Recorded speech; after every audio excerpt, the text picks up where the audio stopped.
Hello my dear friends, welcome to my channel. आज मैं आपके लेकर आई हूँ क्लास 10 से बायोलॉजी का श्वसन टॉपिक। जो ये मनुष्य में श्वसन है ये बहुत ही इम्पॉर्टेंट है। ये यूपी बोर्ड में अधिकतर पूछा जाता है और ये आज मैं आपके लिए बहुत ही इजी और बहुत ही अच्छी लैंग्वेज में लेकर आई हूँ। तो आप सभी मेरी ये वीडियो फुल देखिएगा। तो चलिए स्टार्ट करते हैं। तो पहले देख लेते हैं श्वसन क्या होता है। तो जो श्वसन है वो है जीवधारियों को जैविक क्रियाओं के लिए ऊर्जा की आवश्यकता होती है। ऊर्जा भोज्य पदार्थों के ऑक्सीकरण से प्राप्त होती है। कोशिकाओं में भोज्य पदार्थों के जैव रासायनिक ऑक्सीकरण को श्वसन कहते हैं। मतलब जो जीवधारी होते हैं उन्हें कोई भी कार्य करने के लिए ऊर्जा की आवश्यकता होती है और जो ऊर्जा होती है वो हमारी भोज्य पदार्थों के ऑक्सीकरण से प्राप्त होती है और इसी भोज्य पदार्थ के ऑक्सीकरण को ही श्वसन कहते हैं।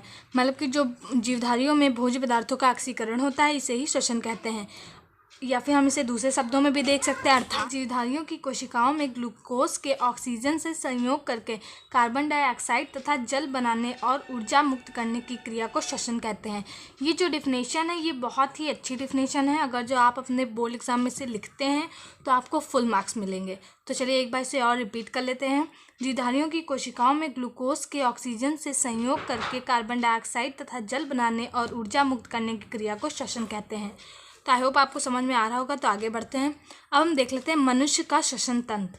मनुष्य के प्रमुख श्वसन अंग फेफड़े हैं। जो मनुष्य होता है वो सबसे ज़्यादा उसका जो प्रमुख श्वसन अंग होता है वो फेफड़े होते हैं तथा इनके सहायक अंग हैं नासिका, नासामार्ग, स्वर यंत्र, इनको लैरिंक्स भी कहते हैं, व श्वास नालिका आदि हैं।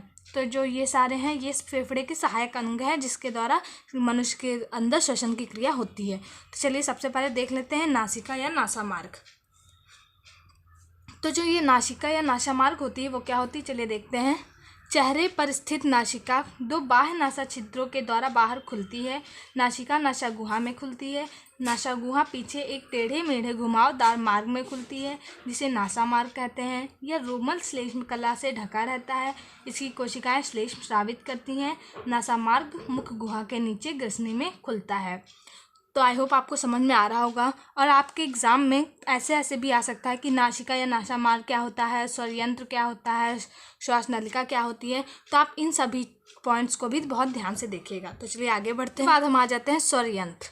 स्वर यंत्र क्या होता है चलिए देखते हैं। ग्रसनी या ग्लोटिस द्वारा श्वास नलिका में खुलती है। जो स्वर यंत्र होता है वो ग्रसनी या ग्लोटिस के द्वारा श्वास नलिका में खुलता है।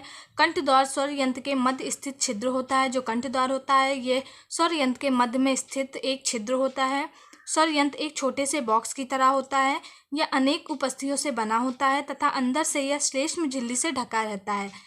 इसके अंदर की गुहा में दो मजबूत पेशीय स्वर रज्जु होते हैं। ऐसा आपसे पूछ सकते हैं कि स्वर यंत्र के अंदर दो पेशियों के नाम बताइए, तो वो दो पेशियां होती हैं स्वर तथा रज्जु। इनमें कंपन होने से ध्वनि उत्पन्न होती है। मतलब कि जो स्वर रज्जु होते हैं जब इनमें कंपन होती है तभी ध्वनि उत्पन्न होती है। इसके बाद चलिए देख लेते हैं श्वास नलिका। इसके बाद आ जाता है श्वास नलिका। तो ये क्या होती है, यह कंठ से फेफड़े तक फैली नलिका होती है जो कि 10 से 11 सेंटीमीटर लंबी, 1.5 सेंटीमीटर से 2.5 सेंटीमीटर व्यास की होती है। वक्ष गुहा में पहुंचकर यह दो छोटी नलिकाओं में बट जाती है जिसे श्वसनीय या ब्रोकाई कहते हैं। ये भी आप याद रखिएगा कि जिसे श्वसनीय या ब्रोकाई कहते हैं।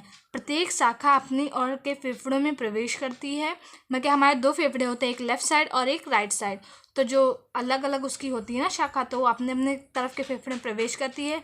श्वास नाल की दीवारों पर उपस्थियों के अधूरे छल्ले होते हैं। इन छल्लों से श्वास नाल पिचकने नहीं पाती और वायु के आने जाने में कोई बाधा नहीं पड़ती है। तो आई होप आपको समझ में आ रहा होगा। तो ये आपके बोर्ड एग्जाम के लिए बहुत ही इंपॉर्टेंट है। इसके बाद हम देख लेते हैं हमारा लास्ट हेडिंग, फेफड़े या फुफ्फुस। तो फेफड़े मुख्य श्वसन अंग है। ये तो सभी को पता है, फेफड़े से ही श्वसन क्रिया पूर्ण होती है। तो फेफड़े मुख्य श्वसन अंग है। ये वक्ष गुहा में हृदय के पार्श्व में स्थित अत्यंत कोमल और लचीले अंग होते हैं। प्रत्येक फेफड़े के चारों ओर एक गुहा होती है जो दोहरी झिल्ली से घिरी होती है।